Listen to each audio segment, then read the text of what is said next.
Welcome back. We're now going to turn to the topic of the mechanics of breathing, which is a large and important area.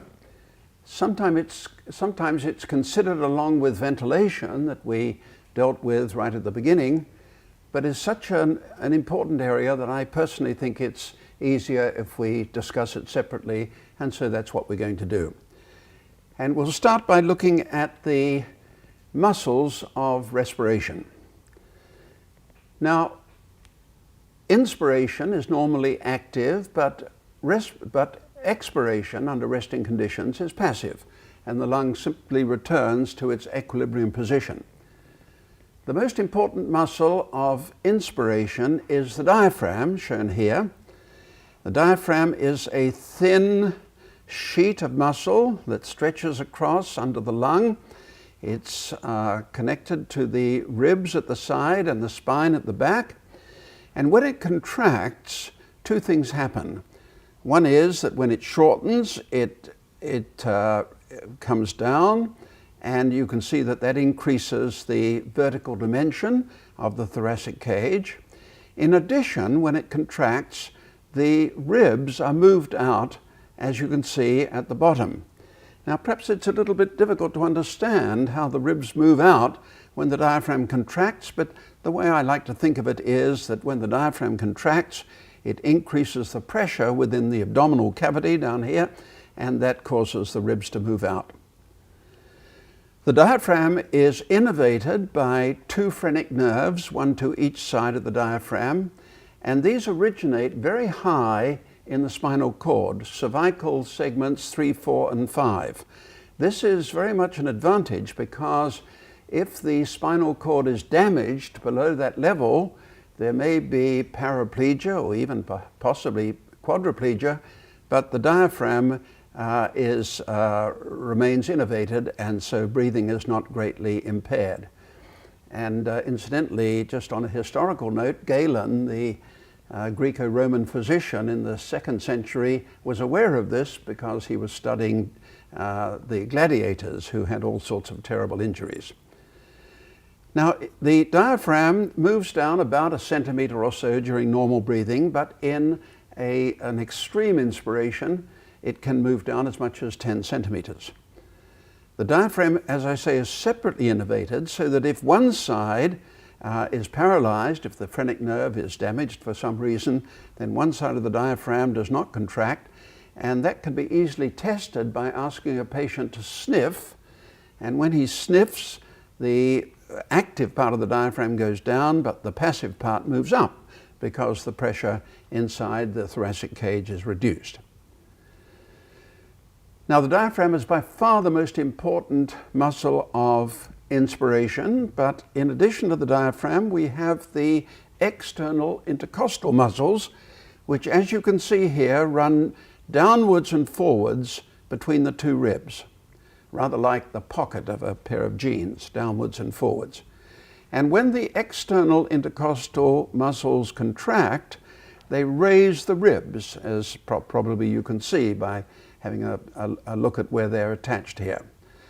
When the ribs are raised, the diameter of the chest wall increases, and also the ribs rotate, as shown here, and there's what's sometimes called a bucket handle movement. In other words, as the ribs are raised, the chest wall moves out like that. So both the diaphragm and the external intercostal muscles assist with inspiration. There are other muscles as well that are sometimes used under more exaggerated conditions. For example, if the subject is exercising, or if the subject has severe lung disease and is very short of breath, the so-called accessory muscles of inspiration come into play. These include muscles in the neck, and they're not used during normal resting breathing, but they can be used. Now, let's turn to expiration. As I said, expiration is normally passive, but during exercise, for example, activity, expiration becomes active, and the most important muscles of expiration are the abdominal muscles.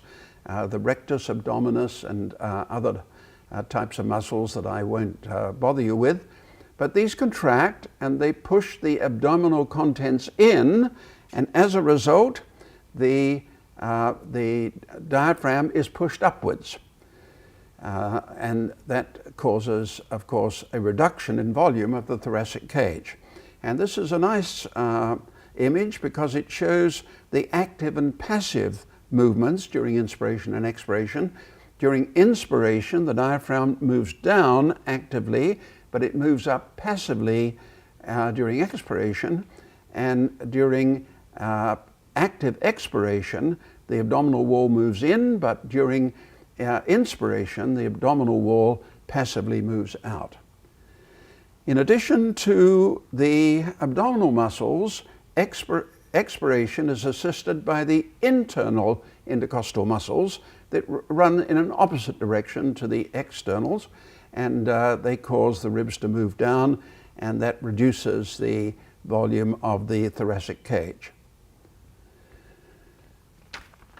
Okay, that's all I'm going to say about the muscles of respiration. Actually, that's a rather simplified view, and people who are very interested in them have all sorts of additional information about them, but that's all we need in order to understand the muscles of respiration.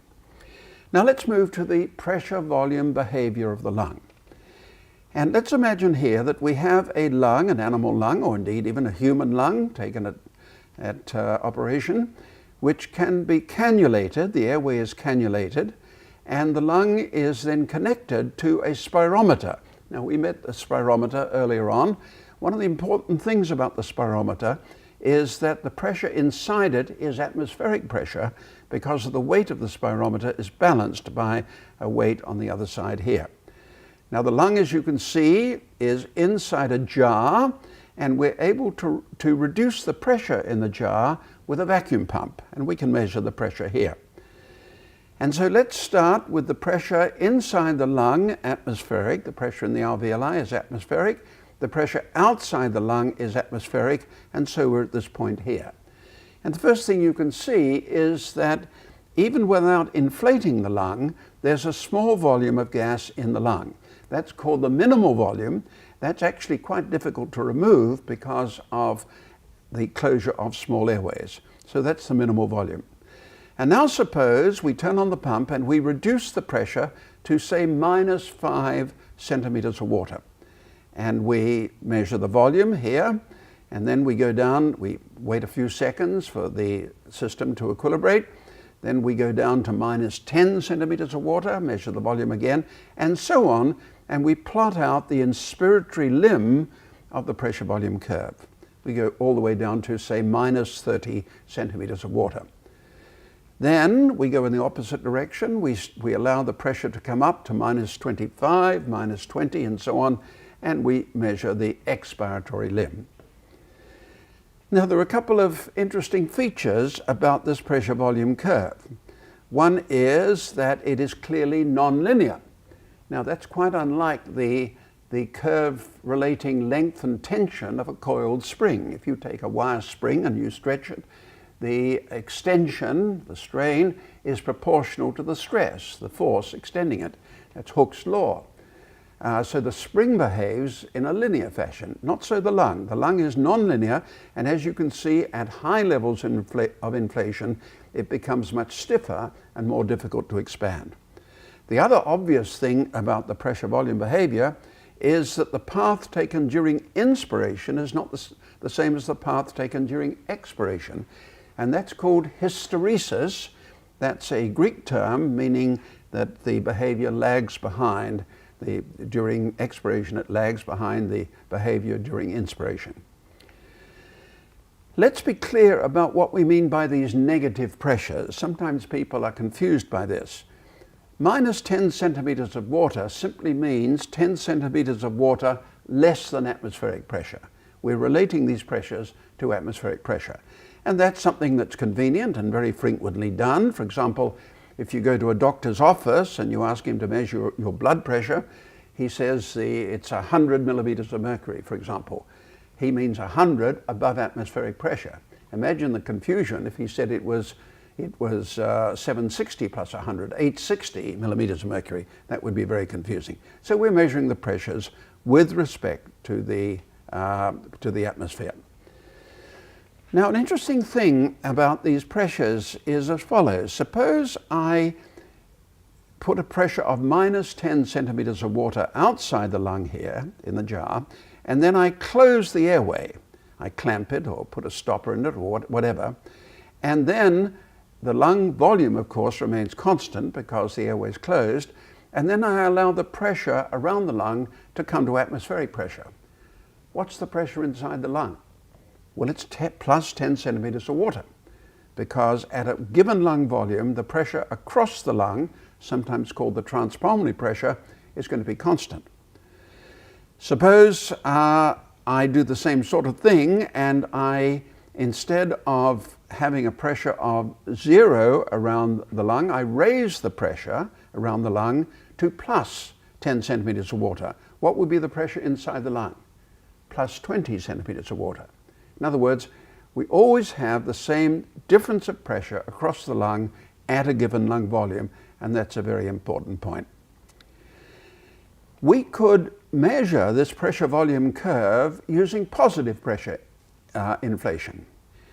Here we wouldn't need the pump, we'd simply raise the pressure here. We could have a pump that increases the pressure. We'd take away the spirometer, we raise the pressure in the lung through a series of plus 10, plus 20, plus 30 centimeters of water. We'd measure the change in volume. We would get exactly the same pressure volume curve. So it doesn't matter whether you inflate the lung with negative pressure or positive pressure, you get the same behavior.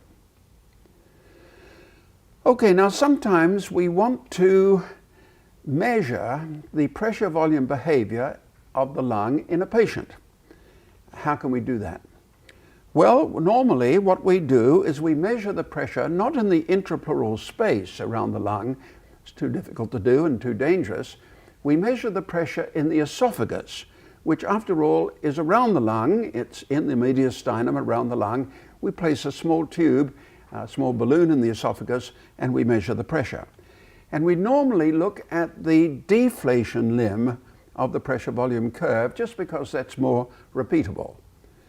So over what volume would we measure the pressure volume behavior? Well, why don't we measure it over the normal useful volume of the lung, the volume that we use during normal breathing. So we start at FRC, measure the pressure here. That's about minus 5 centimeters of water usually.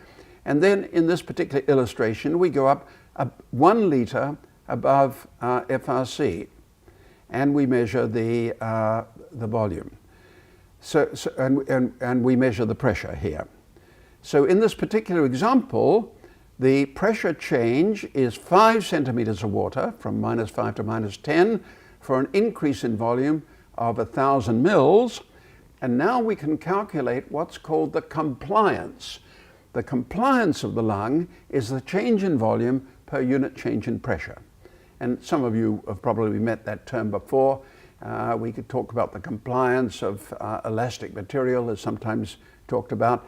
So compliance here is change in volume divided by change in pressure. The volume change per unit change in pressure. And in this particular example, it's about 200 mils per centimeter of water, which is about the normal compliance of the lung. And by the lung, I mean both sides of the lung together. So that's the compliance. Now the compliance alters in disease. For example, if you have a patient with pulmonary fibrosis, where the lung is, where you have a lot of fibrous tissue laid down in the lung becomes stiffer, and therefore the compliance is reduced. The volume change per unit change is reduced. Same thing happens when you get edema in the lung because some of the alveoli are not able to expand. So those are examples of a reduction of compliance. Compliance is increased in emphysema because the architecture of the lung is destroyed and the lung is not able to have the same recoil pressure that it normally does because the architecture is destroyed and the compliance is increased. Compliance also tends to increase somewhat with age.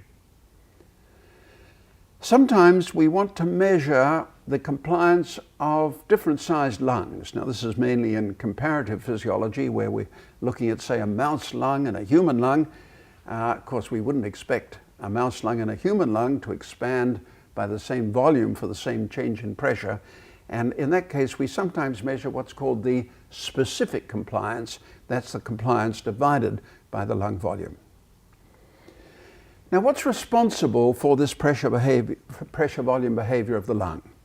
Well, there are two factors. The first is the tissue in the lung that we can see with a microscope, and that is to some extent responsible for the elastic properties. And for example, there is collagen. It's a molecule, collagen in the lung, and here we have an electron micrograph of a pulmonary capillary, and you can see the collagen fibers over here. And there's collagen throughout the lung actually, and that's one of the proteins that are responsible for the pressure volume behavior. Another protein is elastin, and here are fibers of elastin stained throughout the lung, and these fibers also contribute to the elastic properties. However, the elastic behavior of the lung is, we believe, not caused simply by extension of these fibers. It's more caused by the change in geometry of the fibers. And an example is what's called nylon stocking elasticity. Believe it or not, that's a term used by engineers who are interested in elastic behavior. The point about nylon stocking elasticity is that if you take a nylon stocking, it's beautifully distensible. It's very quotes elastic, very easily expanded, okay? But if you take the individual fibers of nylon and try to stretch them, you'll break your finger before you can stretch them. They're very stiff. And so why is the nylon stocking so beautifully elastic? Because of the change in geometry of this knitted construction as you alter it. You distort the geometry, and the same thing probably occurs in the lung. But there's another factor responsible for the elastic behavior of lung. It's very important, and we're going to talk about it now, and that is the surface tension of the alveolar lining fluid. Now, surface tension is a topic that some people are not familiar with, and so I'm going to go through some of the features of it here. And first of all, we've got a trough of a liquid, water if you like, and let's think about the surface of this trough of liquid. The surface, the molecules of the water attract each other much more than they attract the air above them. And the result is that you've got forces in the surface itself. And as a matter of fact, surface tension is defined as the total force across an imaginary line 1 centimeter long in the surface. And one way of thinking of surface tension, which I think is useful, is that it's like a piece of very thin rubber sheet which is in the surface, okay? Imagine we've got a thin sheet of rubber and we incise a line 1 centimeter long. Now, of course, the rubber will gape, and then we can put sutures in that to bring those two sides together, and the total force across the sutures is equal to the surface tension. And the units are dynes or per centimeter, or millinewtons per meter, if you like, but it's force per unit length is surface tension. Now, an important feature of surface tension is that in a curved surface, it develops a pressure. And again, the easiest way to think about that is to think of the surface of a soap bubble, for example, being like a child's balloon, okay? An elastic material. And as a result, you've got tension in the wall of the balloon, and that tension develops a force which raises the pressure in the bubble. Of course, we're all familiar with that. When we blow up a child's balloon, we have to generate a pressure within it to inflate it. Now, a French scientist, Laplace, recognized the relationships between the pressure developed by a surface like this, the surface tension, T, and the radius, and he said the pressure in a soap bubble is equal to 4T, surface tension, divided by the radius. The 4, don't worry too much about the 4, it partly comes because we've got two surfaces and because we've got spheres. So that's the Laplace relationship, very important relationship. And one of the things you can see from this is that if you have two bubbles with the same surface tension, and that's simply caused by the tension has to do with the amount of soap or detergent in the water, the tension is constant, but if one bubble has a smaller radius than the other, it's going to have a higher pressure. So that means that a small bubble will blow up a large bubble. So this is surface tension, a very important feature in the lung. Now, you may say, why is the lung not unstable if surface tension is such an important effect? There are 500 million alveoli in the lung, approximately. They can't possibly all be the same size, so why don't the small alveoli blow up the large alveoli? And this brings us to a very interesting chapter in respiratory mechanics, and that is the discovery, the modern discovery of surfactant. And it goes back to about the 1920s, when a Swiss physiologist looked at the inflation of the lung when he inflated the lung both with air and with a liquid. And what he found was that it was much easier to inflate the lung with a liquid than with air. And here's a modern demonstration of his experiment. Here the lung is inflated with saline here and with air here. And you can see some striking differences between the two pressure volume curves. You notice that in the saline inflation, the lung is much more compliant. For a given pressure change, for a given pressure, the volume of the lung is much greater. So the compliance is greatly increased with saline inflation. And you'll also notice, by the way, that whereas air inflation causes a very large hysteresis, the saline inflation apparently does not. So when the Swiss physiologist von Neergaard saw this way back in the 1920s, he said, well, the only difference between inflating the lung with a liquid and with air is that I'm abolishing the surface tension in the liquid inflated lung. So surface tension must be imported in the lung. Unfortunately, at that time, he was unable to measure surface tension. He just didn't have the techniques available. And so the work he did was completely forgotten, and it was discovered much later on, but completely forgotten, had no effect on the progress of science. Until the 1950s, when a physical chemist working in England was looking at edema foam coming out of animals that had been exposed to toxic gases. And he noticed that the bubbles of the foam were extremely stable. Now, being a good physical chemist, he immediately recognized that this meant that the surface tension was very low. Because if there's any appreciable surface tension in bubbles, it causes a pressure to contract the bubble, the gas diffuses out through it, and the bubble collapses. So looking at these stable bubbles, he realized that there was something special about the lung. And that was the beginning of the modern discovery of so-called surfactant. Surfactant is a material that reduces the surface tension of the alveolar lining layer. And we can measure the properties of surfactant using what's called a surface balance. Now here's a surface balance here. We have a trough of liquid, and on the surface we can put any material we like. We can move the barrier here, we can compress and expand the surface, and we measure the surface tension with a platinum strip. The details we don't need to worry about. But look what happens if we do this, make these measurements, first with water in the trough. So we change the area of the surface with this movable barrier, and we find the surface tension doesn't change. It's about 72 dynes per centimeter, and it doesn't change.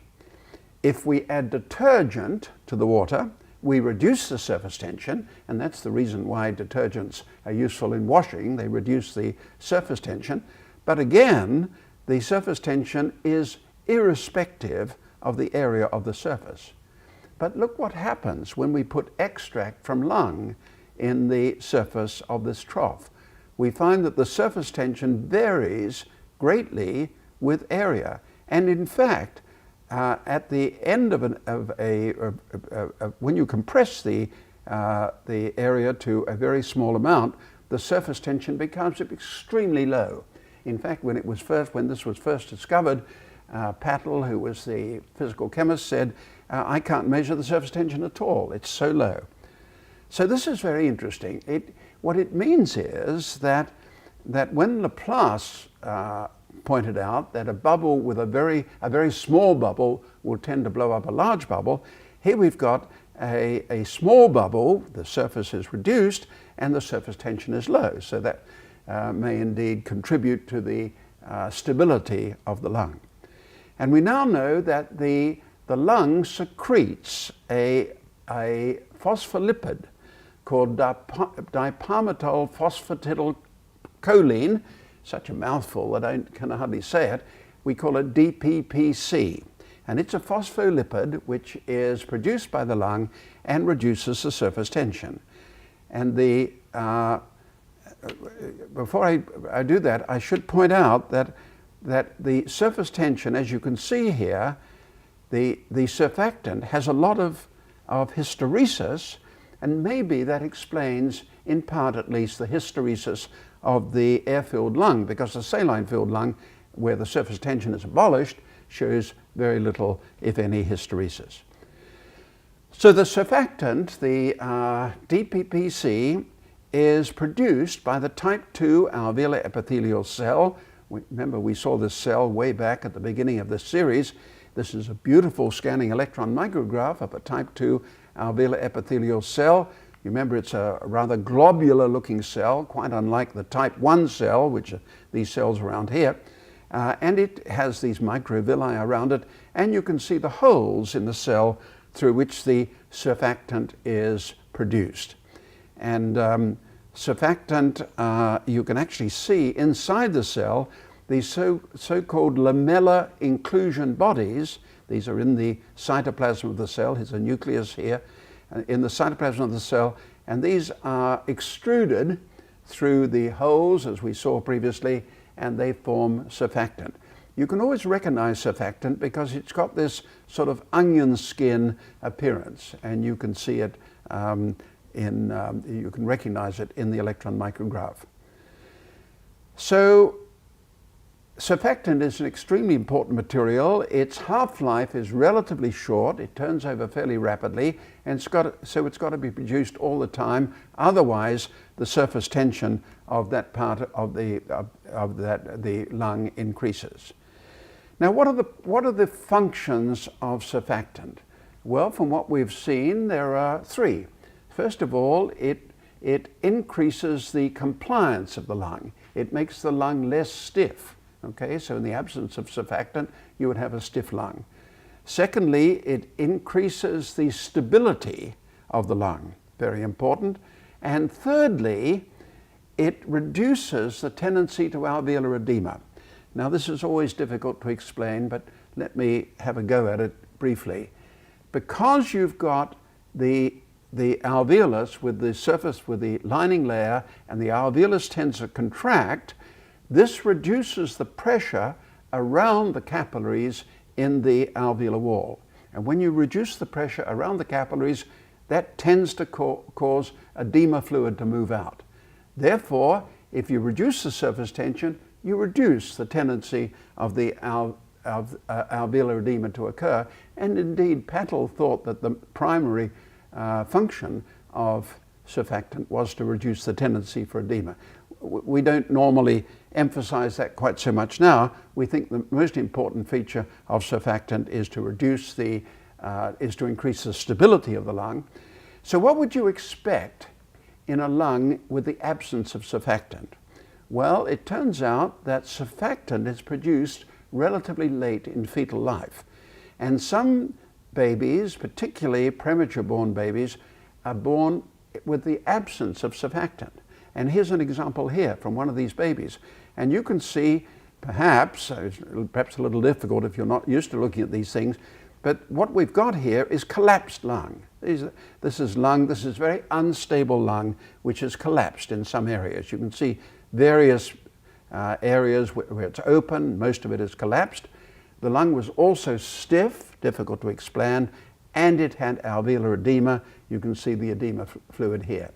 So surfactant is essential for the healthy lung, and one of the great advances in this area over the last 20 or 30 years, and I can remember the advances vividly, is the recognition of surfactant, its composition, and the fact that now it's possible to produce surfactant from animals, or make it and administer it to these babies who are born without surfactant, called the infant respiratory distress syndrome, and these babies can often be saved now. It's a very important advance. Okay, so we've been talking about the pressure volume behavior of the whole lung. I'm now going to look at the regional pressure volume behavior, because this is important in determining the distribution of ventilation in the lung. And so what we've got here is a diagram showing the lung here, the upright lung here, and the pressure volume curve. Now, it turns out that the intrapleural pressure is not the same throughout the lung. Why not? Because the lung has weight. And whenever you have a body with weight being supported, the pressure below it has to be higher than the pressure above it. If I put a book on a table, the pressure below it is higher than the book above it to balance the downward acting weight forces. So the lung is no exception. The lung is supported by the chest wall and diaphragm, and therefore the intrapleural pressure is larger, higher at the bottom of the lung than the top. And since it's negative, higher means that it's less negative at the bottom than at the top. Now you can see that this influences the pressure volume behavior. For example, at the base of the lung, the alveoli are going to be exposed to a relatively small expanding pressure, only 2.5 centimeters of water. We can expect the alveoli to be small, and that with a given change in intrapleural pressure, a relatively large increase in volume, because we're on a steep part of the pressure volume curve. By contrast, the alveoli at the apex will be relatively large. They'll have an expanding pressure of minus 10 centimeters of water, but their increase in volume will be less because they're on a less steep part of this pressure volume curve. So when we talk about regional ventilation, we mean the change in volume per unit resting volume, and clearly that's going to be greater for the base of the lung than the apex of the lung. Now, a very interesting thing happens when you go down to residual volume. Now, you still have the difference of intrapleural pressure between the top and bottom of the lung, but all the intrapleural pressures are less negative. Why? Because lung volume is less, and therefore the recoil forces are less, intrapleural pressure is less. And it turns out that at residual volume, the intrapleural pressure may be as high as plus 3.5 centimeters of water. Now that's interesting, isn't it? Because now that region of the lung will not ventilate at all until the intrapleural pressure falls below atmospheric pressure. Okay? By contrast, so this region of the lung will not ventilate at all with a small inspiration. By contrast, the apex of the lung has a relatively small expanding pressure, and that's going to increase its volume significantly. So what do you think happens if somebody exhales down to residual volume and then inhales in a series of small steps? Initially, none of the gas will go into the base of the lung, as shown here, but after a short period, the base of the lung will ventilate better than the apex after a given volume has been passed. You may say, well, is there any direct evidence of this regional difference in alveolar size? Well, here's an example. These are from an animal preparation where the alveoli were fixed by freezing with the animal in the upright position, head-up position, and you can see that the alveoli at the apex of the animal lung were much larger than those at the base. Now let's return to this one very briefly, because I want to point out, and I mentioned this earlier on, that there is a minimal volume of the lung below which it's very difficult to get below this volume. Remember, we mentioned that when we talked about the pressure volume curve.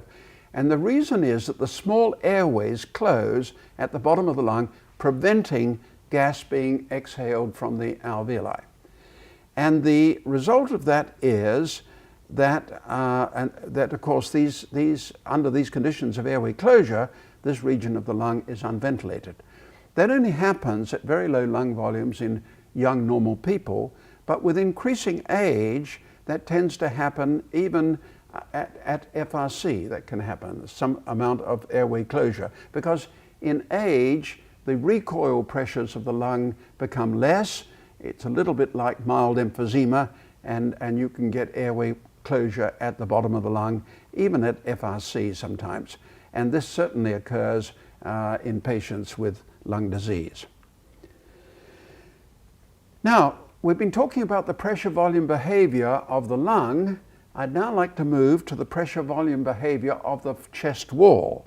Now, at first sight, the chest wall is not so easy to see the elastic behavior of the chest wall. It's easy with the lung. You can blow up a lung and allow it to collapse, and it's like a balloon. You can see its pressure volume behavior.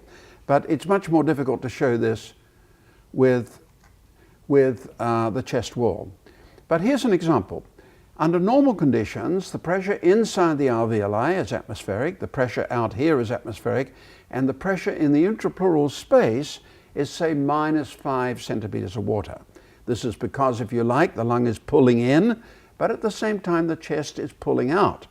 And you can see that because if you now introduce a bilateral pneumothorax, that is to say you put air into the intrapleural space around the lung, then two things happen. The lung collapses and the chest wall springs out.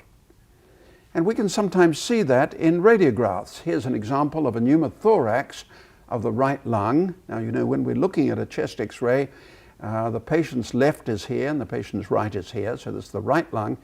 And this is a pneumothorax of the right lung, and you can see the lung is collapsed right down here against the mediastinum. And the chest here looks very black because the x-rays have gone through it without encountering the lung tissue. And if you look very carefully, you can see that the ribs are more horizontal on this side than on this side, and this means that the chest wall has expanded. By contrast, if we look at a patient with fibrosis of the right lung, where the compliance is reduced, the lung is very stiff because of the fibrous tissue inside it, like a scar, then the lung is contracted, it's very small, and you may be able to see that the ribs are more oblique on this side than that side. The chest wall is pulled in. Now finally, I'm going to deal with what is a somewhat difficult topic, at least initially, but isn't really, but it's a very nice summary of the way the lung and the chest wall interact with each other. And these are called the relaxation pressure volume curves. First of all, how do we do this? Well, we have a subject here who is breathing in and out of a spirometer, and at a particular volume, we close the tap, we measure the pressure in the airway, and the subject completely relaxes. In other words, the respiratory muscles are not working at all. Now, this is difficult for an untrained subject to do, but subjects can be trained to do it, and you can also do it during anesthesia, but a trained subject can do this while he's awake. Suppose we have him go to FRC, functional residual capacity. That, you remember, is the end of a normal expiration. It's the resting volume of the lung. Suppose he goes to FRC, we close the tap, and we measure the pressure in the airway. What do you think the airway pressure will be? The answer is it'll be atmospheric pressure, because FRC is the equilibrium volume of the lung and chest wall. They're in equilibrium, and therefore there is no tendency of the lung and chest wall to either spring out or to pull in. But if we, and so this is the curve, this curve here is for the lung and chest wall. And you can see at FRC, the resting respiratory level here, FRC, you can see that the relaxation pressure curve, the relaxation pressure is 0 centimeters of water. Now, if we close the tap above FRC, then the system tends to move, wants to move down, quotes, wants to move down to the FRC volume. And so the pressure is going to be positive. If we close the tap up here, the pressure, the relaxation pressure is going to be positive. By the same token, if we go below FRC and we close the tap, we have the subject relax, then we develop a negative pressure, because now the lung and chest wall are trying to expand to the equilibrium position, which is FRC, okay? Now, so that's the lung plus chest wall. Now let's look at the lung. Well, the relaxation pressure volume curve of the lung is exactly the same as the curve that we measured a long time ago here, except that we're measuring it with positive pressure. It's the same curve, but if we inflate this lung with positive pressure, we would get the relaxation pressure volume curve of the lung itself.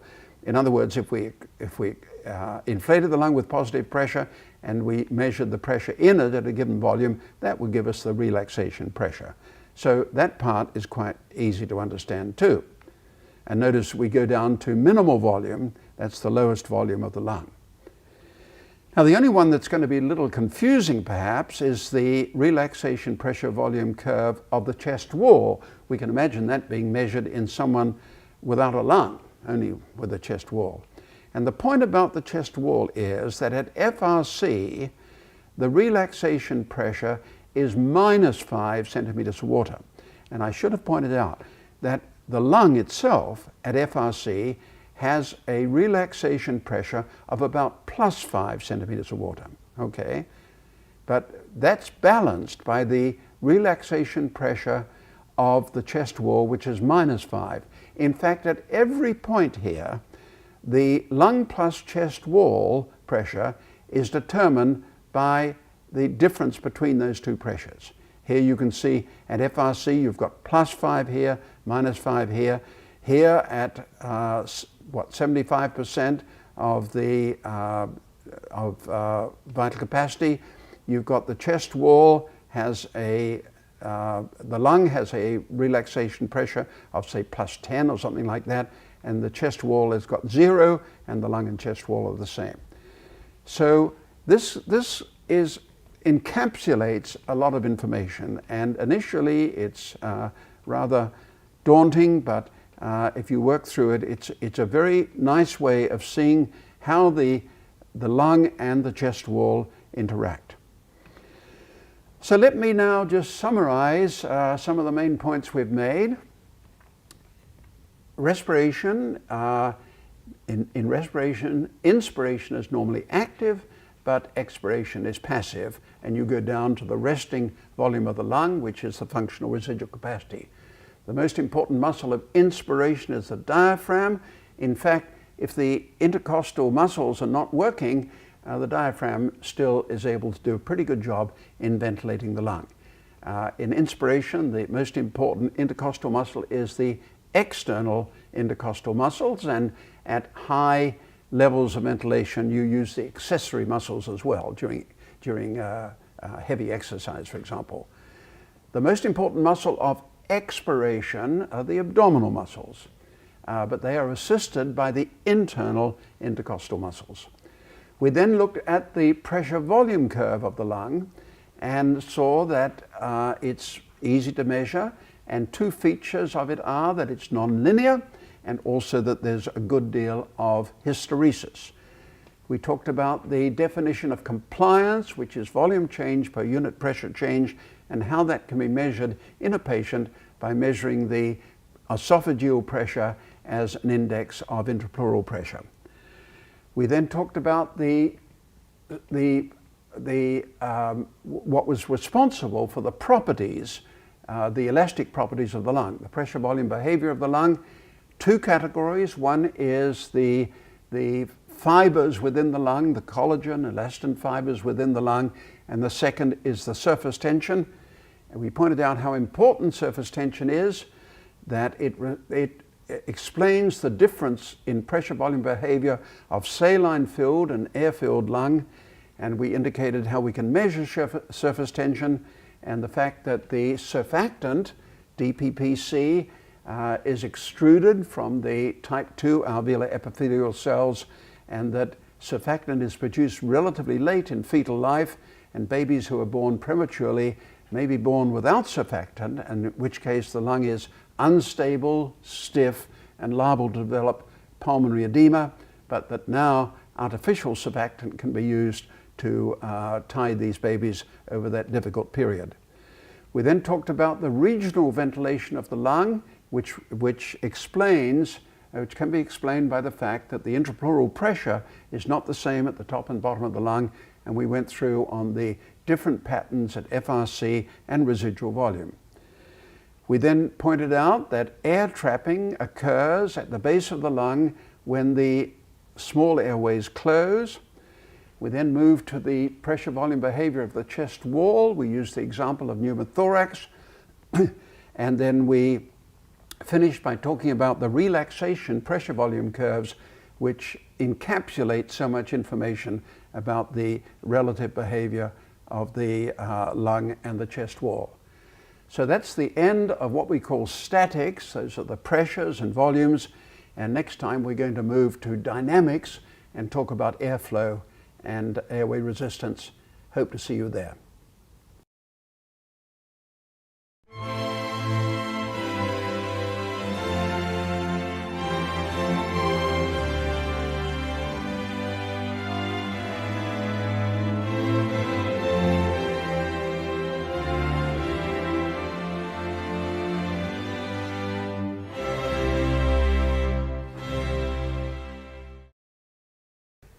Welcome back. This is the second session dealing with the mechanics of breathing. You'll recall that in the last session we talked about the pressure volume behavior of the lung and chest wall, and now we move to, and that's sometimes called statics, and now we're going to move to the movement of gas in the lung, and particularly the important topic of airway resistance, and this is sometimes called dynamics. And to introduce this, we first need to look at airflow through tubes, and this is shown in this image here. Now, if we have a tube in which a tube for which gas is flowing at a relatively slow rate, we have what's called laminar flow. In laminar flow, all the particles of the gas are moving parallel to the sides of the tube, so it's a very well-behaved system of flow. Of course, the pressure at the upstream end of the tube has to be greater than the pressure at the downstream end, otherwise there's no flow. Now, if we increase the flow rate, we may reach a point where the flow becomes what's called transitional. And this is particularly seen where the tube divides into two daughter branches, as shown here. There's laminar flow in the upper part, the original part of the tube here, but then you get flow separation, eddy formation, particularly at the junction here of where the tube divides, and this is called transitional flow. If you increase the flow rate even more, then the movement of the gas becomes random. You get turbulence, and that's a different kind of flow. It occurs at very high flow rates. Now, the principles of laminar flow were worked out by, oddly enough, by a French physician called Poiseuille. He was very interested in blood flow through blood vessels, and he became so interested in that he began to work on the fluid dynamics of flow, and he put out this equation, the Poiseuille equation for laminar flow, which is very important.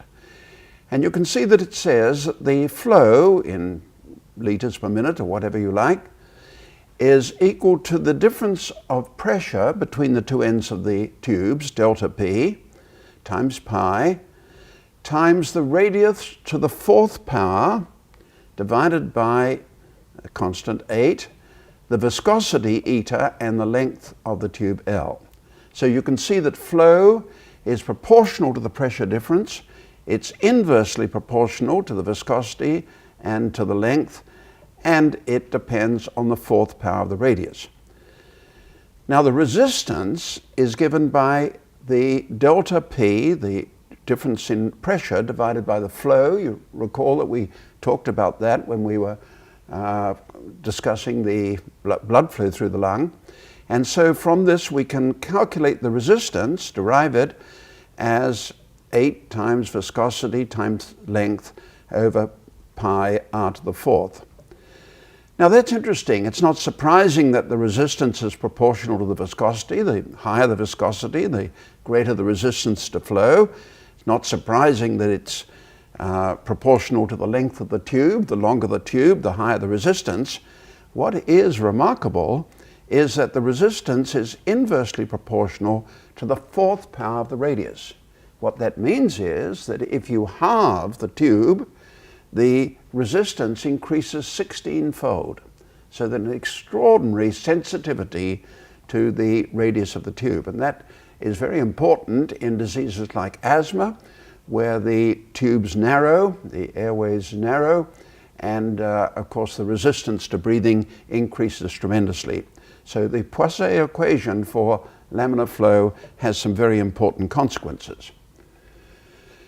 Now, as I said, you can have laminar flow at low flow rates. Transitional then occurs at slightly higher flow rates, and at much higher flow rates you get turbulent flow. And it's probable that and there are various features of laminar flow that I should mention. One is that in fully developed laminar flow, the flow rate in the center of the tube is much higher than the flow rate elsewhere.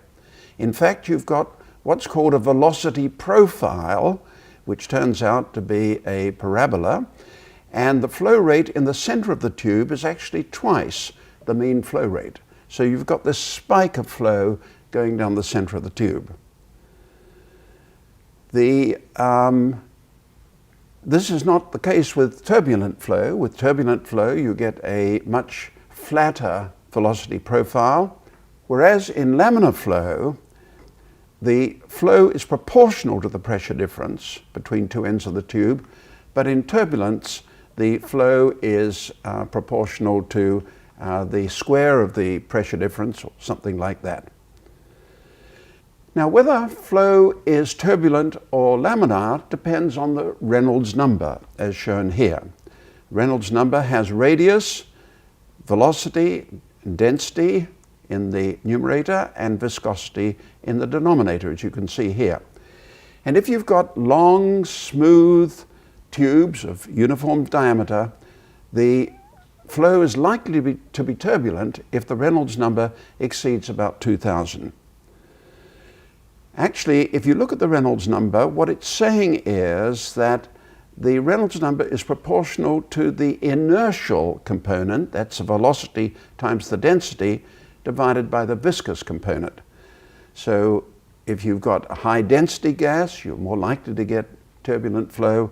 If you've got a very viscous gas, you're very likely to get laminar flow. Now, what's all this have to do with flow in the airways of the lung? Well, the airways of the lung are a complicated structure, as we've seen. The airways branch repeatedly.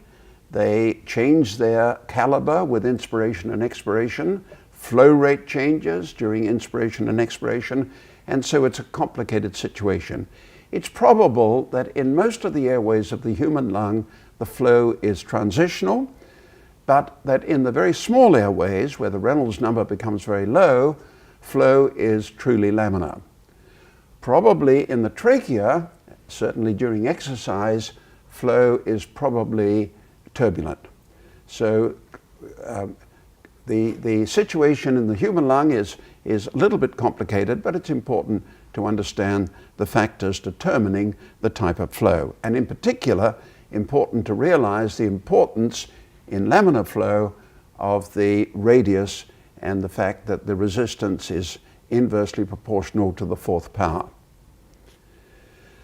Now let's turn to the pressures and flows during the breathing cycle. And initially this may look rather daunting, but we can go through it slowly, and it actually encapsulates a lot of useful information. What we've got here is a subject breathing into a spirometer, which is giving us the volume during inspiration and expiration. We also have a flow meter in the airway here. That's a wire screen, and we measure the pressure difference across it. It has laminar flow going through it because it's a wire screen, and from that we can get the flow rate. We can't measure the intrapleural pressure in a subject, but you recall that we can measure the pressure in the esophagus with a small balloon, and that is a good indication of intrapleural pressure.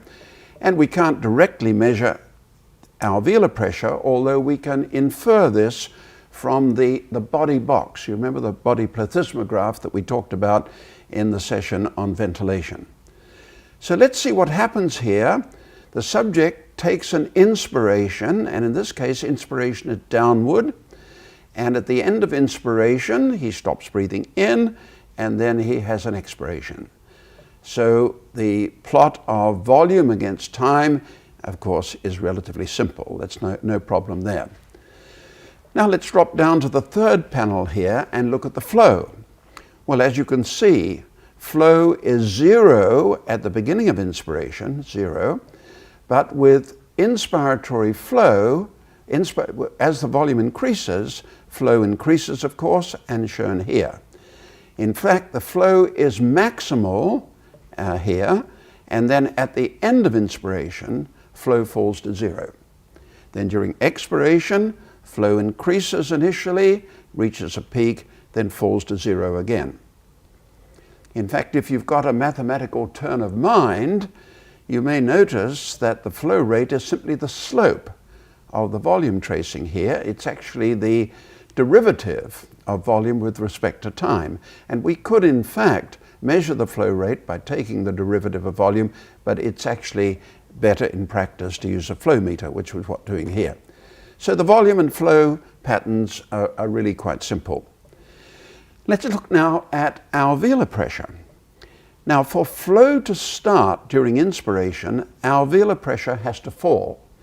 Remember that if there's no pressure difference between two ends of a tube, there's no flow. So in order for inspiratory flow to begin, alveolar pressure has to fall, and that's shown here. It falls and has a maximum during the middle of inspiration, and then falls to 0 again at the end of inspiration. And then during expiration, alveolar pressure has to rise above atmospheric pressure and falls again to 0. Now, what about the shape of the alveolar pressure curve? Well, if the resistance during breathing is constant, and it very nearly is during this normal tidal breathing that we're considering here, then the alveolar pressure tracing is going to be a reflection of the flow tracing, because flow is proportional to the pressure difference if the resistance is constant. So here we've shown the alveolar pressure tracing as a mirror image of the flow tracing here. So that's not particularly difficult. The only panel that is a little more challenging is intrapleural pressure.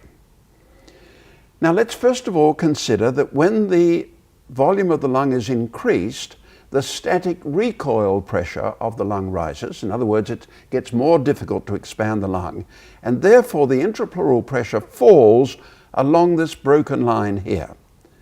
And then with expiration, the intrapleural pressure becomes less negative because the recoil forces of the lung are less at a lower volume, so it returns, like as shown here.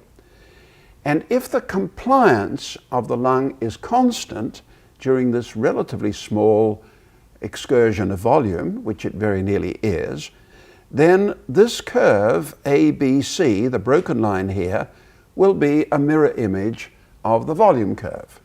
They'll be the same, and that's what's shown here. So that's the intrapleural pressure falling and then rising again because of the change in lung volume, because you need a certain pressure to expand the lung.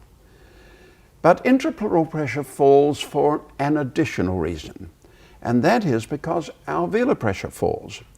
And in fact, the shaded area here indicates the additional fall in intrapleural pressure caused by the fall in alveolar pressure.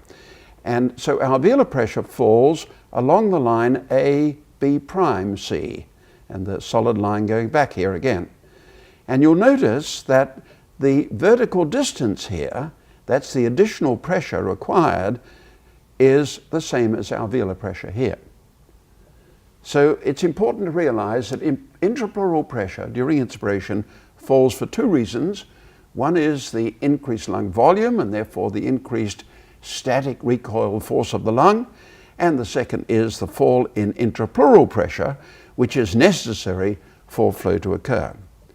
During expiration, alveolar pressure rises, as you can see, and actually during a forced expiration, alveolar pressure may rise so much that intrapleural pressure exceeds atmospheric pressure. Okay, so those are the pressures and the flows during the breathing cycle, a little bit complicated initially, but very important to understand because, you know, when we're ventilating a patient in the intensive care unit with a mechanical ventilator, we've got to understand all the factors involved. Now let's talk about the factors involving determining airway resistance. And the first factor, the first question I'm going to ask is, which airways in the lung do you think contribute most to airway resistance? Well now, we've just been talking about the Poiseuille relationship with the radius to the fourth term, and you might well say, well, surely the smallest airways in the lung contribute most of the airway resistance. And indeed, this is what was thought until relatively recently. But it turns out that's not the case. And the reason why it's not the case is shown here. It turns out that the number of airways at each generation increases very rapidly as we go down the lung. Here's a plot showing the number of airways, and this is from the Weibull model that we've talked about several times now. This shows the number of airways for each airway generation. Trachea, which would be down here somewhere, would be one airway and so on. Two airways for the right and left main bronchi and so on. And you can see that after we get to generation, 11 or 12 or so, there's a very rapid increase in the number of airways. In fact, at the level of the terminal bronchioles, there are something like 50,000 airways in the lung, tremendous number of terminal bronchioles. Again, those of you with a mathematical turn of mind may see that really all we're saying here is that the number of airways is equal to 2 times the 2 to the power n, where n is the airway generation, because each airway divides into 2 daughter airways. The airways undergo dichotomous branching, as it's called. At any event, don't worry about that.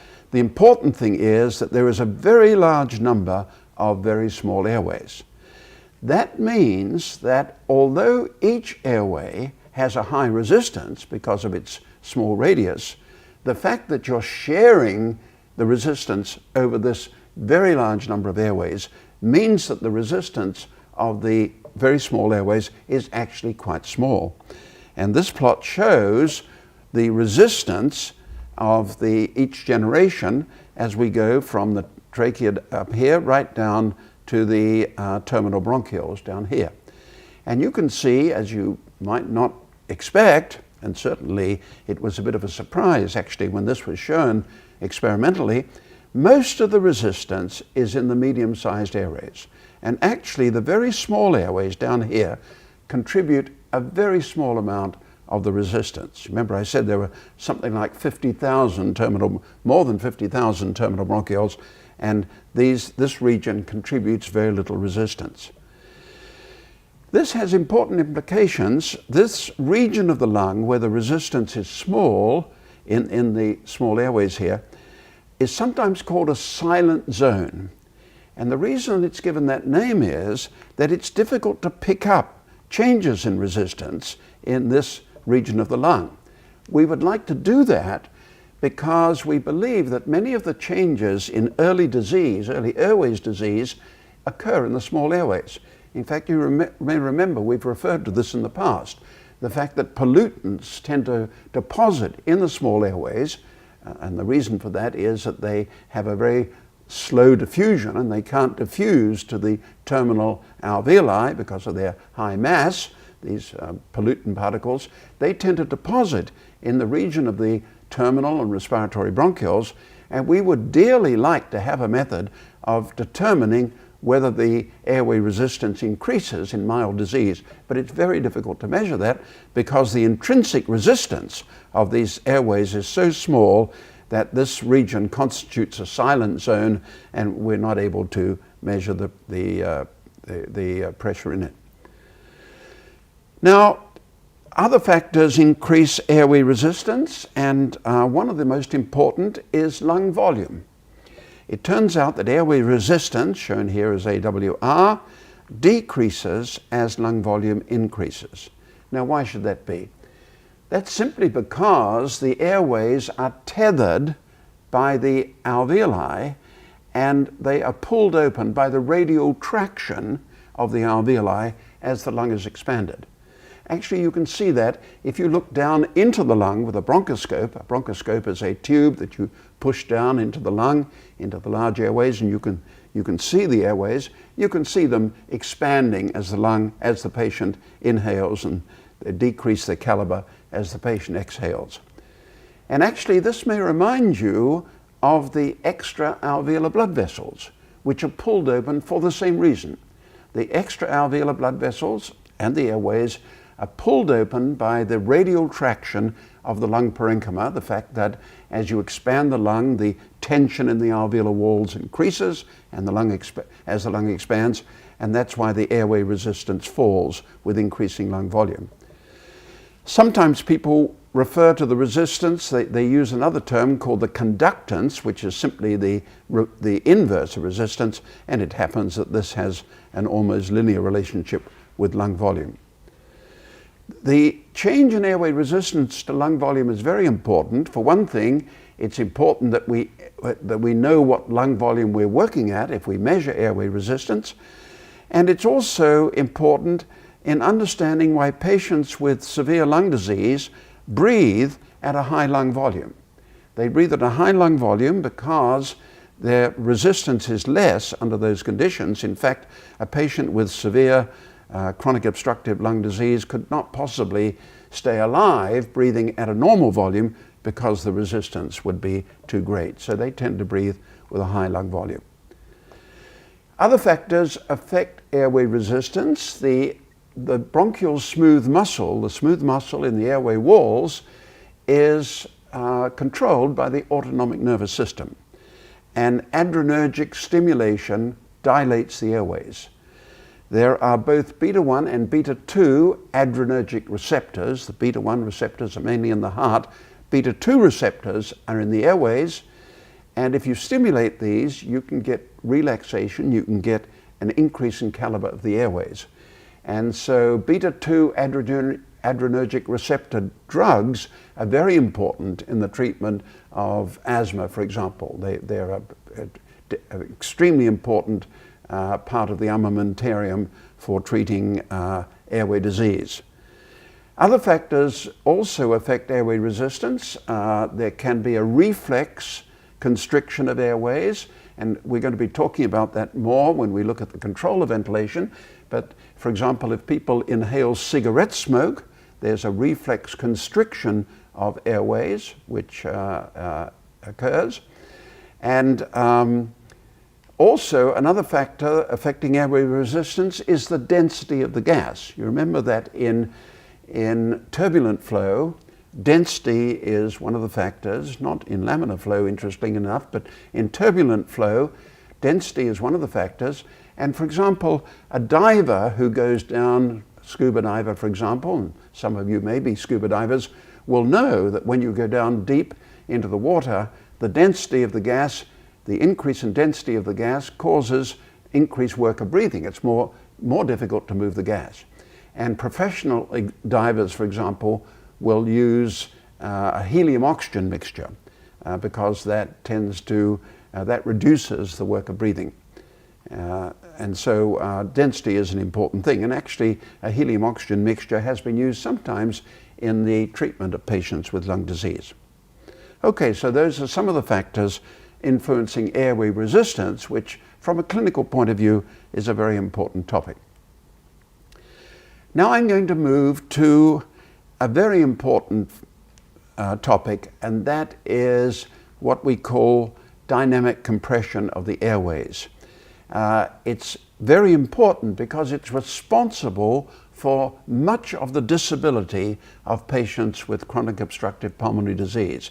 It's initially not an easy topic to understand. In fact, it's only recently been fully worked out, but it's desperately important, and so I'm going to spend some time on it. Now, suppose we have a subject here who is breathing into a spirometer, as we can see, and we're measuring the volume from the spirometer, and we're also measuring the flow from the flow rate. As I said before, we can actually we can use the differential of the volume signal as flow, but it's better actually to measure flow directly, and that's what we're doing here. So we ask this subject to breathe in as far as he can to total lung capacity. Okay, that's the largest volume you can get in the lung with a maximal inspiration. And then we ask him to exhale all the way to residual volume till he can't get any more air out of his lung. And initially we ask him to do that with the most effort that he can. Breathe out as hard and as fast as he can from total lung capacity to residual volume. And we get a curve shown like this. Flow rises rapidly to a very high level and then declines, as you can see, over most of the expiration down to zero flow at residual volume. Now this flow volume curve, or flow volume envelope as you might want to call it, is extremely interesting because it turns out that it's very difficult to get outside it, to exceed it. For example, suppose we ask somebody to take in a full breath, and then we asked him not to make a maximal expiration, but to breathe out at a relatively high degree of effort, but not maximal. Then what we find is curve C here. Flow rate increases, of course, but not so much because he's not trying so hard to breathe out. But during most of the curve, the flow rate travels down exactly the same path. Even more surprising, perhaps, is if we ask somebody to take in a full breath and just breathe out rather leisurely during the first part of the expiration, and then accelerate and breathe out as hard as he can. Again, remarkably, the flow rate increases to this envelope shown here and then decreases down the same path.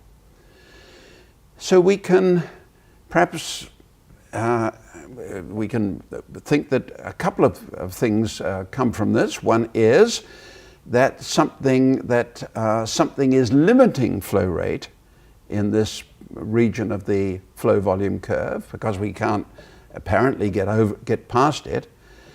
And the second thing that we might indicate is that flow rate is relatively effort independent because no matter how hard you try, you can't exceed this flow for a given volume. Now the reasons for this can be clarified on the next image, and this is a little bit complicated initially.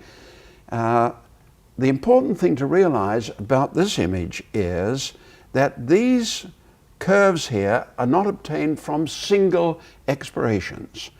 The way these are obtained is that you have a patient during a series of expirations and inspirations, as a matter of fact, and you measure the flow rate and the intrapleural pressure at different stages of the inspiration, okay?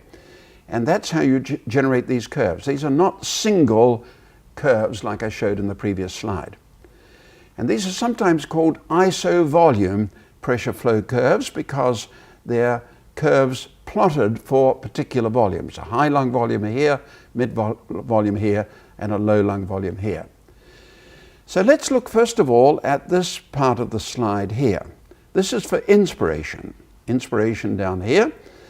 And we can see that, that the harder you inspire, the lower the intrapleural pressure, the higher the flow rate. Okay, here's flow along here, intrapleural pressure along here. The harder you inspire, if you reduce your inspiratory pressure to minus 15 centimeters of water, for example, the higher the inspiratory flow rate. And that's what you'd expect. You'd expect that the more you try to inhale, the faster the air is pulled into the lung. And that's also true of expiration at a high lung volume. At a high lung volume, you can see that the higher you raise the intrapleural pressure, shown down here, the higher the expiratory flow rate. So that is also expected. But look at what happens at mid-volume here. Something very peculiar happens. As you increase the intrapleural pressure during exhalation, initially the flow rate increases a bit, but then it remains absolutely constant.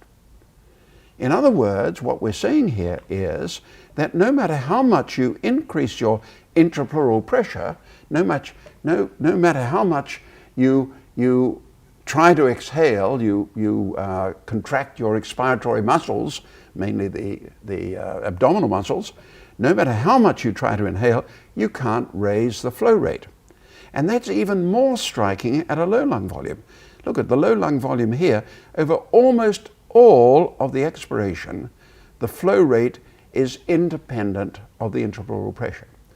So what we're saying here is that during much of expiration, expiratory flow is independent of effort.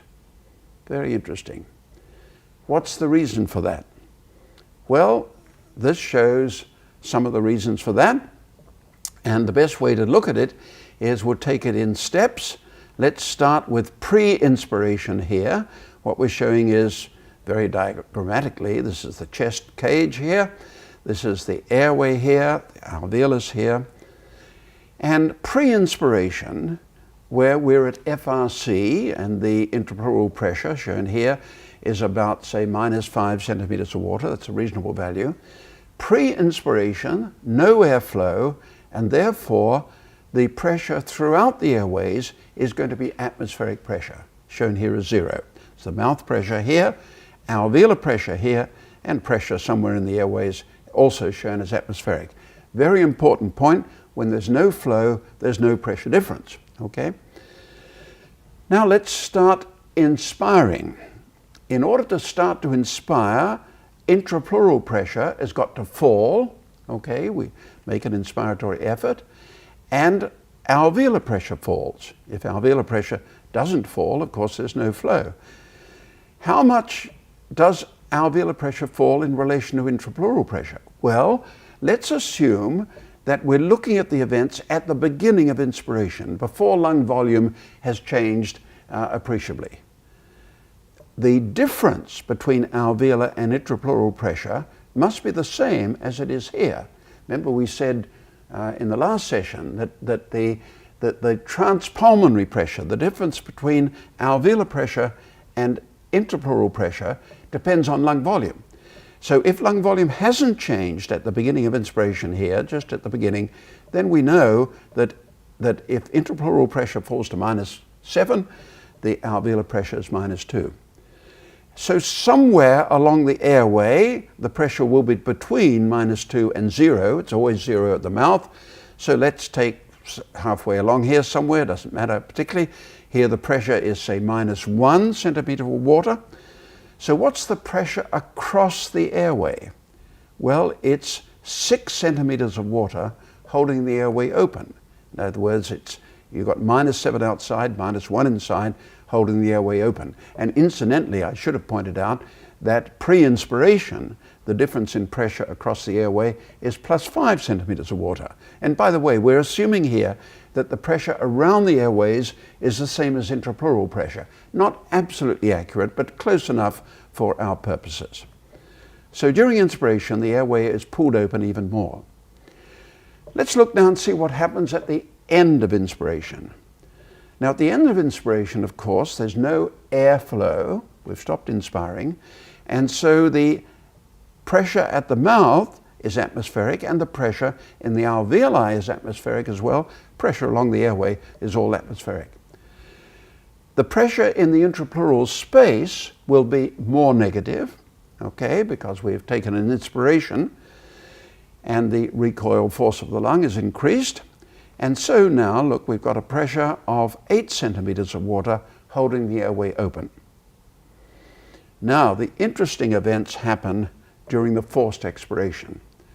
This subject is asked to make a sudden maximal expiration. His abdominal muscles contract strongly, and intrapleural pressure bumps up to plus 30 centimeters of water. Okay? Now let's look and work out what the alveolar pressure is just at the beginning of the expiration here, because we know that if he doesn't change lung volume, the transpulmonary pressure has got to be 8 centimeters of water. The difference of pressure between the alveolar and intrapleural space has got to be 8 centimeters of water. So now we can calculate that alveolar pressure is going to be 38 centimeters of water. Okay? Somewhere along the airway, the pressure will be, say, plus 19. We're taking it halfway. Of course, the pressure at the mouth always is atmospheric. So that here's the pressure is plus 19. Now there's a very interesting situation. The pressure outside the airway is plus 30. The pressure inside is plus 19. So we've got a pressure of minus 11 closing the airways. So we've got a pressure, doesn't matter, but we've got a big pressure closing the airways. Okay? The difference between plus 30 and plus 19 is closing the airways. Now we have a very interesting situation, because these airways, I say closing, I should have said collapsing the airways, because there is still some flow, but the airways are collapsed.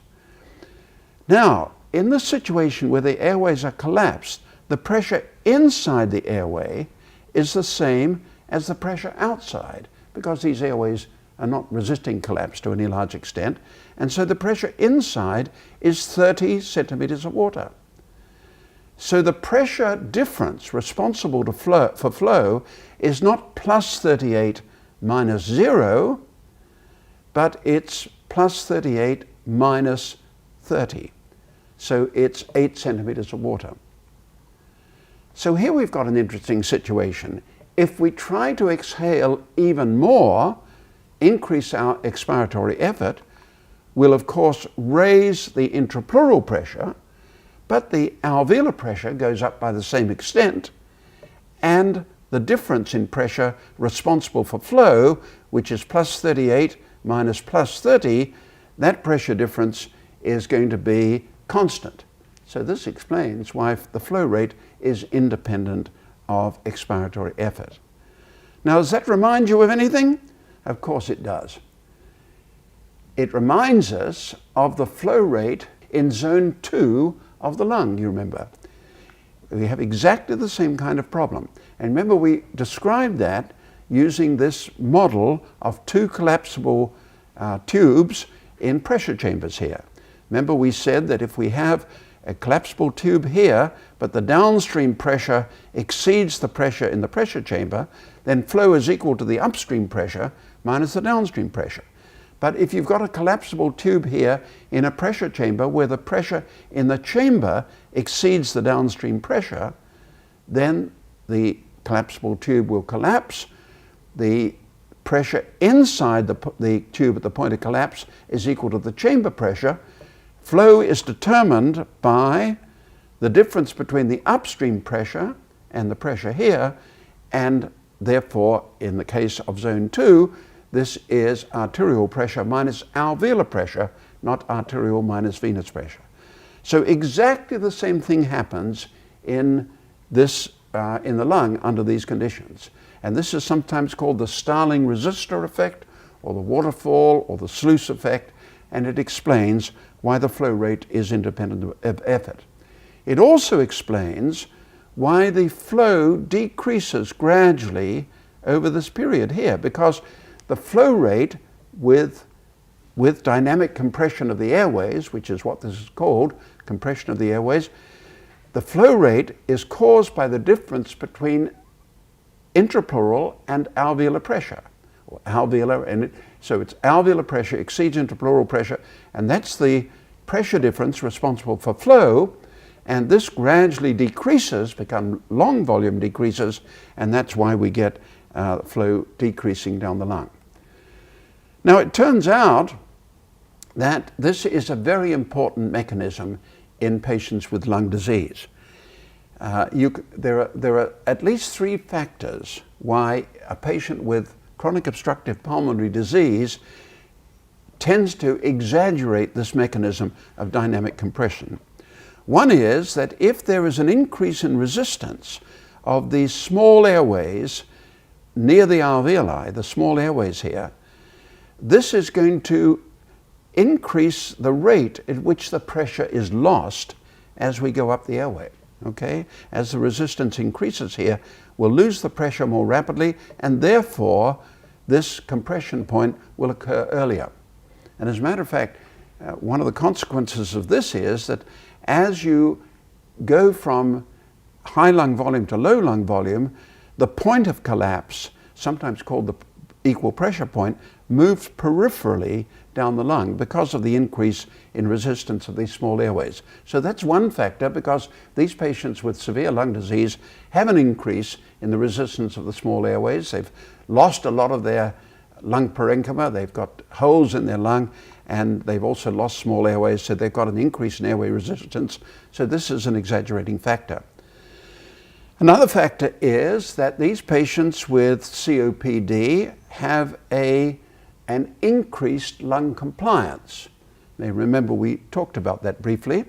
That means that the difference between intrapleural and alveolar pressure is reduced in these patients. They've lost some of their elastic recoil because of destruction of the lung parenchyma, and the architecture of the lung has been destroyed, and so the difference in pressure is less, and since the difference in pressure is responsible for flow, the flow rate is less.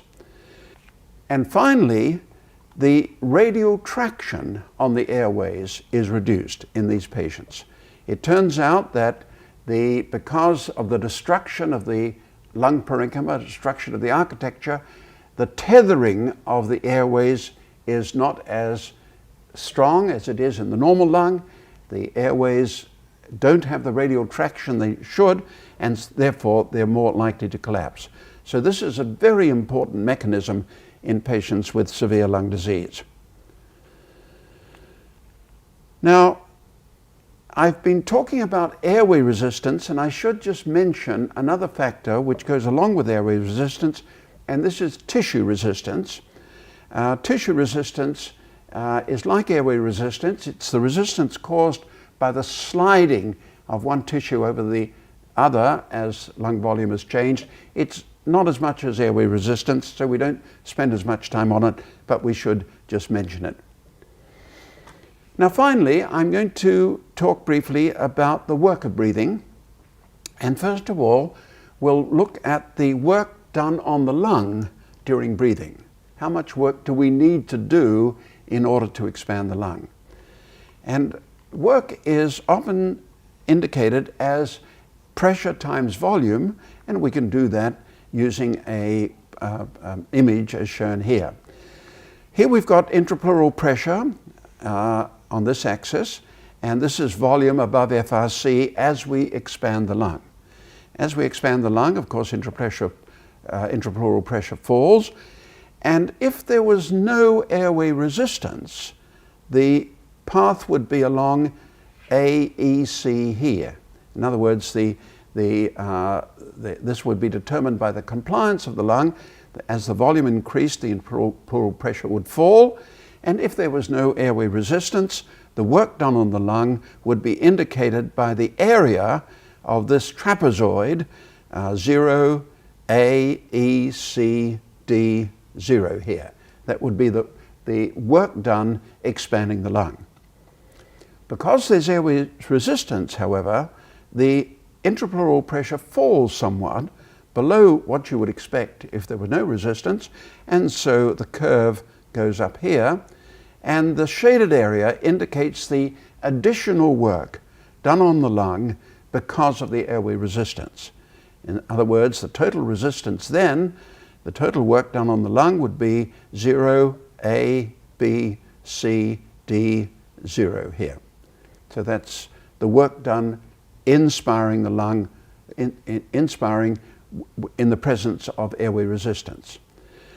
Now what about expiration? Well, on expiration, of course, intrapleural pressure falls, and if there was no resistance, airway resistance, it would fall along this line here, CEA. But because there is airway resistance, the intrapleural pressure falls along this line here, and the work done, which is indicated in this segment here. Now you can see that this work falls within the trapezoid here, and so no external work is needed for expiration under normal conditions. The work done overcoming the resistance of the airways is provided by the elastic recoil pressure of the lung. What about the total work of breathing? Well, it turns out that the oxygen cost of breathing under normal conditions is very small, very difficult to measure actually. Sometimes can be measured during anesthesia, for example, but the total work of breathing is difficult to measure, but under normal resting conditions it's very small in a normal subject. It increases on exercise, of course, because we're making much greater respiratory efforts, lung volume is changing more, airway resistance, the work done in overcoming the resistance of the airways is greater because flow rates are high. But in the normal subject during work, the work done on the work of breathing is relatively small. Not so in patients with lung disease. In patients with lung disease, where the airway resistance is greatly increased, the work of breathing can be very substantial. And in fact, some patients find it very difficult to increase their ventilation because the amount of oxygen they require because of the increased work of breathing is as much as they get from increasing their ventilation. So these patients are limited by the work of breathing. So now let's summarize some of the points we've made in this second session on mechanics. We're dealing mainly here with airway resistance, a very important topic because so many patients with lung disease have an increased airway resistance. And to consider that, we first looked at the mode of airflow through tubes. We looked at laminar flow, transitional flow, and turbulent flow at very high flow rates. We pointed out that during laminar flow, according to the French physician Poiseuille, the resistance is inversely proportional to the fourth power of the radius. It's a very important finding because this means that in a patient, for example, with asthma, where the airways perhaps are reduced to half their normal diameter, which can certainly occur, the resistance in those airways increases 16-fold. That's 2 to the power 4, 16-fold. So a small decrease in airway caliber can be responsible for a very large increase in airway resistance. We talked about, briefly, we mentioned Reynolds number, which indicates when we're likely to get turbulence, and we went on to say that probably in most of the lung, flow is transitional, partly because of the numerous branches within the lung. You don't get pure laminar flow, you get transitional flow, but probably in the very smallest airways where the Reynolds number can be as low as 1, in the very smallest airways, flow is truly laminar. But probably in the trachea, particularly on exercise, flow is almost certainly turbulent. We then went on to the pressures in the breathing cycle, which is very important to understand what's going on in the lung during breathing in terms of pressure and flow. And we pointed out that we can easily draw the changes in lung volume. The changes in flow rate will reflect the changes in lung volume, of course. In fact, flow is simply the differential of the volume change. We then said that alveolar pressure is going to reflect the flow rate if the resistance of the airways is normal, is fixed, is constant during inspiration, as it very nearly is during normal tidal breathing. And then we went on to look at the intrapleural pressure, which is a more complicated thing. And we pointed out that the intrapleural pressure falls during inspiration for two reasons. One is that as you increase the volume of the lung, the recoil pressure of the lung increases, and therefore intrapleural pressure has to fall. But in addition, as you inspire, alveolar pressure falls, and so intrapleural pressure falls by the addition of the recoil pressure and the fall in alveolar pressure. We then talked about factors determining airway resistance. We pointed out that in spite of what you might expect, the small airways of the lung do not contribute most of the resistance. And the reason for that surprising finding is that there are so many of them. And so they're all in parallel, and although each airway itself has a high resistance, there are so many of them that the resistance in the smallest airways is very small. And this constitutes a silent zone, which means that it's difficult to pick up changes in resistance in the small airways, and that's a pity because we would like to be able to do that in early lung disease, but it's difficult to do because the intrinsic resistance of that region of the lung is so small. We talked about the factors determining airway resistance. Lung volume is important. As we increase lung volume, we increase the radial traction on the airways and the caliber increases, just as is the case with the extra-alveolar blood vessels, remember we talked about. We pointed out that the smooth muscle in the airways, the bronchial smooth muscle, is controlled by the autonomic nervous system, and with beta adrenergic receptor agonists, we can dilate the airways. And what I forgot to say, I might say, is the reverse is true also. If we stimulate the parasympathetic nervous system, if we use a drug like methacholine, we can cause the airways to contract. And that's important. That's sometimes used in some patients when we want to determine whether the airways are sensitive or not, hyperreactive, as they are in some patients with asthma. Sometimes we give a small dose of methacholine and look to see how much the resistance increases. We also mentioned reflex effects. For example, very important example, if you take a single puff of a cigarette, you can increase the resistance of the airways. It's been shown. And we also pointed out that the density of the gas is important. For example, a diver who goes down to a great depth finds it very difficult to breathe because the density of the air is so high that the resistance to breathing is very great. And that's one of the reasons why divers use a helium-oxygen mixture. Professional divers use a helium-oxygen mixture because that reduces the work of breathing.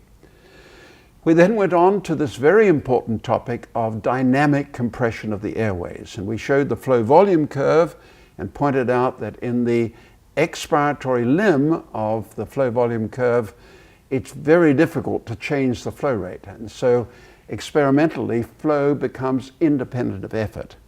And we went on to show these isovolume pressure flow curves. And the point of those is that if you look at a particular volume of the lung, say low volume of the lung, as you measure from a series of expirations, plotted against intrapleural pressure, what that shows is that no matter how much you raise the intrapleural pressure by making an increased expiratory effort, you can't increase the airflow. And that's a very important factor in lung disease because many patients with chronic obstructive pulmonary disease are greatly disabled by this mechanism of dynamic compression of the airways. They just cannot increase their ventilation where they try to exercise, and therefore their mobility is greatly reduced. We mentioned three factors in COPD that exaggerate the dynamic compression. One is the fact that the small airways have are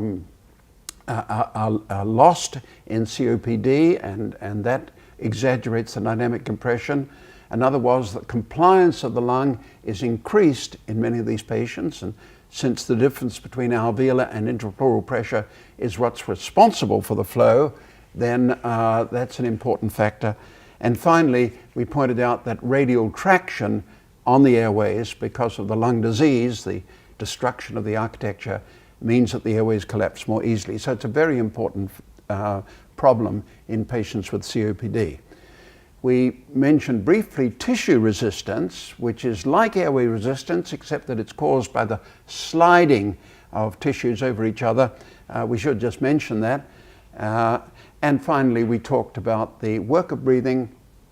We analyzed briefly the work done on the lung, showed that during expiration, the work done overcoming resistance can be accounted for by the elastic recoil of the lung. The lung has stored energy in it, and so you don't have to make an expiratory effort. Normally, during tidal breathing, of course, expiration is passive, and that's the reason.